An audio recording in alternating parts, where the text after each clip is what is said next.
Oke, Assalamualaikum warahmatullahi wabarakatuh, teman-teman semuanya. Selamat pagi, semoga pagi ini kita dapat lancar dalam presentasi ya kan, materi manajemen media cetak, mata kuliah manajemen media massa, KPI Win Sunan Kalijaga dari kelompok 5. Nah, dari kelompok 5 sendiri ada saya, Nur Sufia Avelina, dan juga ada teman-teman saya, Syara Larose dan juga Malik Nadif. Oke, selanjutnya kita langsung aja membahas tentang materi manajemen media cetak. Nah, yang pertama itu kita akan mempelajari tentang pengertian. Pengertian dari manajemen dan juga manajemen media cetak. Manajemen berasal dari bahasa Inggris yakni manage yang bisa berarti mengolah, memimpin, memeriksa, mengontrol, dan lain sebagainya. Yang mana kita udah mempelajari ini dari berminggu-minggu yang lalu ya teman-teman semuanya. Kita udah mempelajari tentang pengertian manajemen dan juga bagaimana manajemen itu berjalan gitu. Lalu, tapi ini kita kembali mengulang aja, diulang kembali pengertian dari manajemen. Selanjutnya, manajemen dalam KBBI itu disebutkan sebagai suatu proses penggunaan sumber daya yang efektif untuk mencapai sasaran dan tujuan. Nah, sumber daya di sini tuh yang dimaksud tidak hanya sumber daya manusianya, tetapi juga sarana dan prasarana yang dimiliki oleh sekelompok organisasi atau sebuah perusahaan gitu. Selanjutnya ada pengertian dari media cetak. Nah, media cetak adalah saluran komunikasi di mana pesan-pesan verbalnya, yang mana media cetak itu berarti kan tulisan gitu ya, pesan-pesan verbalnya itu berupa tulisan, maupun dalam bentuk gambar-gambar yang dilakukan dalam bentuk cetak. Jadi media cetak itu uh, bisa dibilang suatu tulisan yang berisi ada gambaran-gambaran sebagai ilustrasinya itu, dan itu dicetak gitu. Nah, selanjutnya saya akan menerangkan apakah media cetak itu butuh manajemen. Jadi dalam suatu perusahaan media cetak itu apakah dibutuhkan sebuah manajemen? Jawabannya jelas pasti iya gitu. Karena manajemen itu kan secara umum berfungsi untuk menyatukan irama, gerak dan cara pandang untuk mencapai tujuan. Nah, adanya media cetak itu kan pasti memiliki suatu tujuan, di mana dari tujuan tersebut yang sudah ditetapkan itu, kita ketika akan mencapai tujuan itu harus melakukan uh, proses-proses, yang mana proses-proses tersebut dinamakan proses-proses manajemen. Seperti ada planning, organizing, actuating, dan controlling gitu. Nah, agar media cetak itu dapat berjalan sesuai dengan rangkaian yang sudah ditetapkan dan mencapai tujuan bersama, maka dibutuhkan penerapan manajemen yang benar. Media cetak itu biasanya berupa tulisan yang dimuat dalam media massa berupa news atau berita dengan teknik penulisan yang sesuai dengan kaidah-kaidah jurnalistik gitu. Bentuk outputnya dari media cetak itu bisa berupa surat kabar, bisa berupa tabloid, bisa berupa buku, buletin, ataupun selebaran yang juga nanti akan dijelaskan kembali oleh Mas Nadif gitu ya. Selanjutnya, fungsi media cetak. Nah, fungsi media cetak sendiri ini tuh hampir sama seperti fungsi media massa pada umumnya. Yang pertama, yakni menyiarkan informasi. Sudah jelas bahwa ketika seorang jurnalis menulis suatu berita yang akan diterbitkan dalam media cetak itu juga menyimpan suatu informasi, menyiarkan suatu informasi gitu. Yang kedua adalah mendidik, yang ketiga ada menghibur. Jadi tulisan-tulisan yang ada pada media cetak itu tidak hanya berupa berita-berita yang berat, tetapi juga ada sisi menghiburnya. Mungkin ada tulisan seperti opini, cerpen, dan lain sebagainya gitu. Nah, yang mana fungsi menghibur ini uh, sebagai sampingan atau selingan supaya orang-orang ketika membaca suatu media cetak itu tidak terfokus pada berita secara berat gitu kan. Biasanya kita mengandung berita-berita yang berat atau artikel-artikel tulisan yang berat gitu. Jadi ada fungsi menghiburnya di situ. Yang selanjutnya ada fungsi menghibur atau persuasi. Nah, dalam media cetak ini, menurut Muhtadi, fungsi persuasinya media cetak itu juga dapat melakukan kontrol sosial secara bebas dan bertanggung jawab gitu. Dapat mempengaruhi proses pembentukan etika sosial, mekanisme interaksi, bahkan proses pengambilan keputusan pada lembaga-lembaga pemegang kebijakan formal gitu. Lalu selanjutnya ada yang perlu kita ketahui kondisi media cetak di Indonesia pada saat ini gitu ya. Dilansir oleh AJI atau Aliansi Jurnalis Independen yang mengacu pada data The Nielsen Company pada tahun 2015. Ini pada tahun 2015 ya, saya belum menemukan data terbarunya pada tahun 2022. Nah, pada tahun 2015 ini ada sejumlah perusahaan media cetak, totalnya ada 177 media cetak yang ada di Indonesia dan 16 perusahaan gulung tikar pada tahun 2015. Jadi ada 16 perusahaan dari total 177 itu yang dia mengalami kebangkrutan gitu. Di antaranya adalah Sinar Harapan, ada Harian Bola, Jakarta Globe, dan juga Koran Tempo. Yang mana dari keempat ini tuh juga merupakan suatu perusahaan media cetak yang besar pada masanya gitu, tapi dia teralihkan oleh media-media online pada saat ini gitu. Selanjutnya ada total 170 majalah yang mana pada tahun 2015 itu hanya tersisa 132 majalah yang masih berdiri gitu. Jadi ketika media online ini sudah mulai merajalela ya, banyak sekali perusahaan-perusahaan media cetak itu yang pada akhirnya kalah ketika mereka tidak eh, membarengi hal tersebut dengan online gitu. Selanjutnya materi tentang jenis-jenis media cetak yang akan disampaikan oleh Mbak Ciara Larose. Kepadanya dipersilahkan.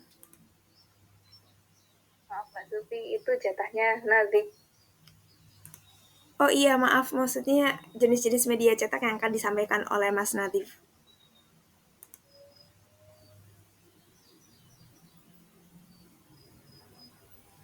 Oke, baik. Jadi di sini saya akan melanjutkan pembahasan tentang media cetak. Karena sebelumnya sudah dibahas atau disinggung tentang pengertian media, manajemen media dan manajemen media cetak. Sekarang kita akan beralih ke jenis-jenis media cetak. Sebagaimana kita tahu, jenis-jenis media cetak itu ada banyak.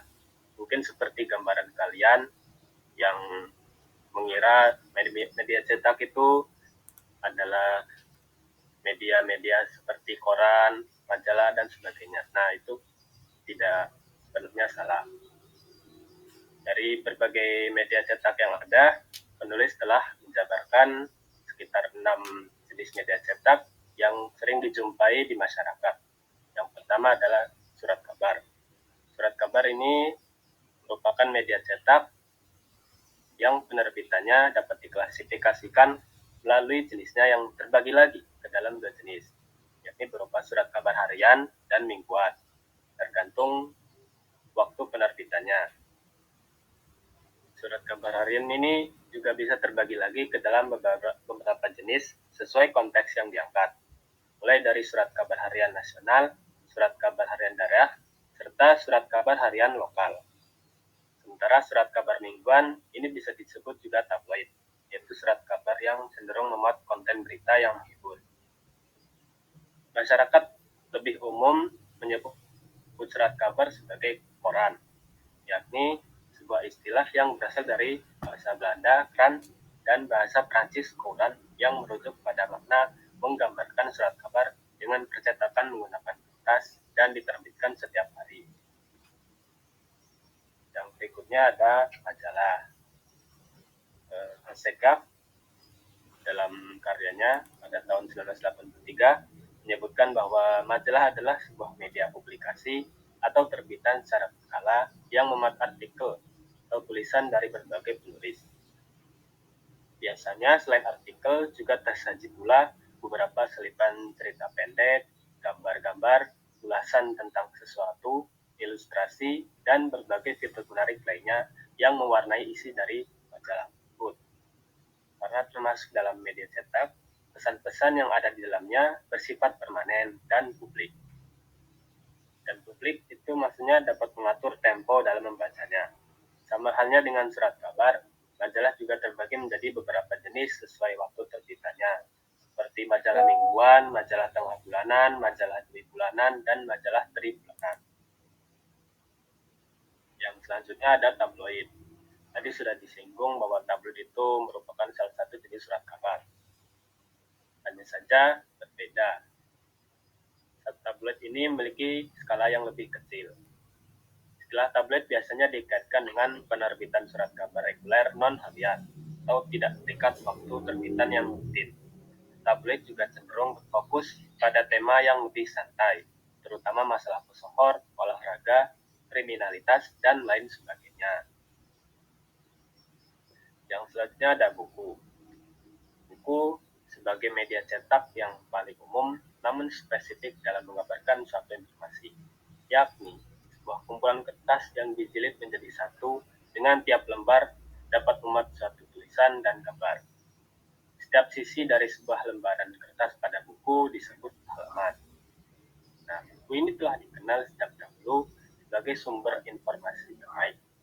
Dengan beraneka macam jenis dan kategori yang dapat ditemui, buku menjadi media yang sangat bagus dalam hal pengantar suatu informasi tertentu.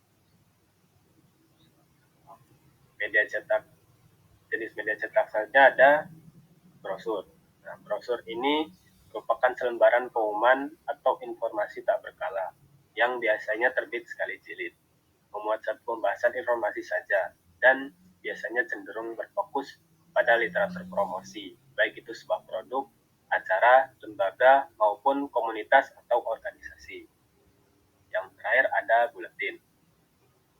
Buletin menurut Kamus Besar Bahasa Indonesia diartikan sebagai media cetak berupa selebaran atau majalah berisi warta singkat atau pernyataan tertulis yang diterbitkan secara periodik oleh suatu organisasi atau instansi untuk kelompok profesi tertentu.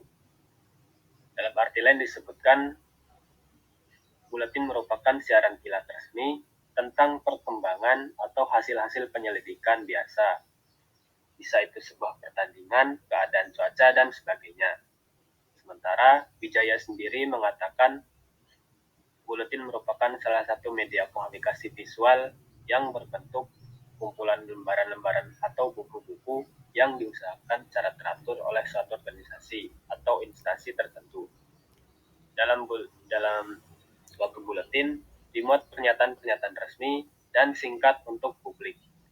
Sederhananya, buletin ini merupakan media cetak dan umumnya berupa majalah serta berisi uraian singkat tentang suatu hal, diterbitkan oleh instansi tertentu dan dengan tujuan tertentu pula.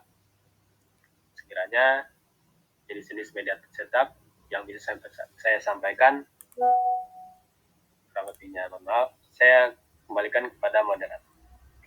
Baik, terima kasih kepada Mas Nadif. Selanjutnya, materi tentang manajemen media cetak dan juga proses manajemen media cetaknya yang akan disampaikan oleh Mbak Sierra. Kepadanya dipersilahkan. Oke, terima kasih Mbak Velin atas waktunya. Jadi di sini saya akan menyampaikan mengenai proses manajemen media cetak, yaitu di mana media cetak ini terbagi menjadi 2 bagian, yaitu di bagian redaksi dan juga bagian perusahaan. Nah, di bagian redaksi ini nanti membawai semua kegiatan yang berkaitan dengan produk, yakni berita.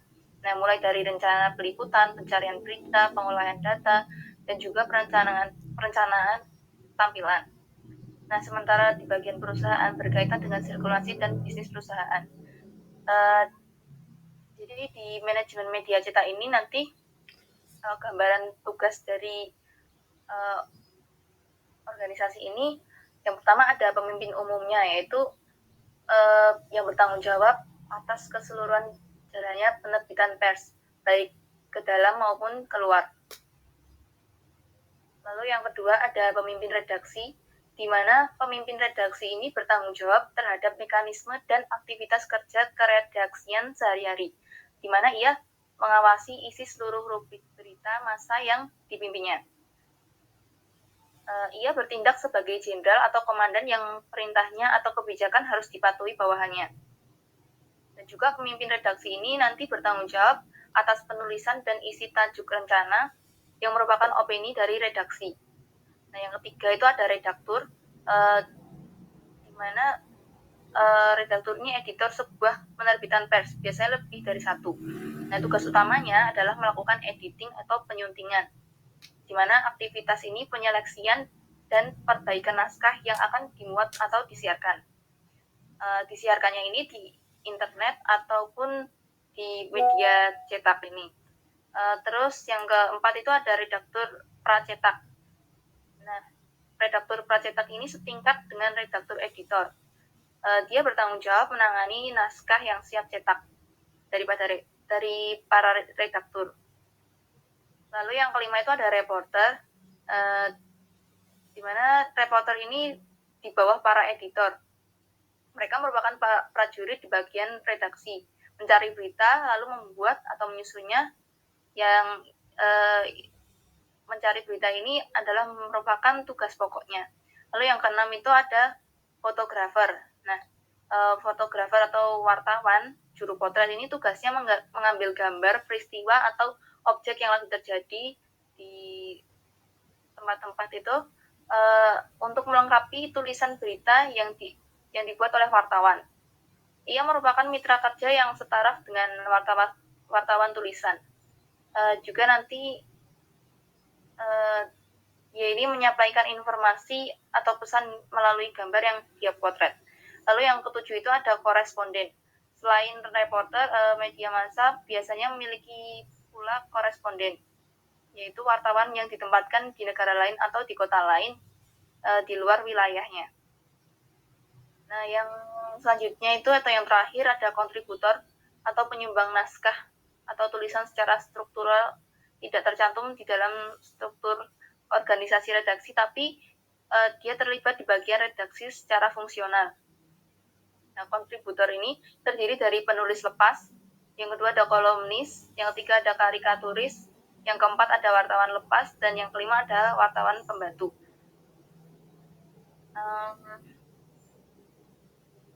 Itu saja yang bisa saya sampaikan. Terima kasih. Wassalamualaikum warahmatullahi wabarakatuh. Saya kembalikan ke Mbak Felina. Baik, terima kasih kepada Mbak Syera.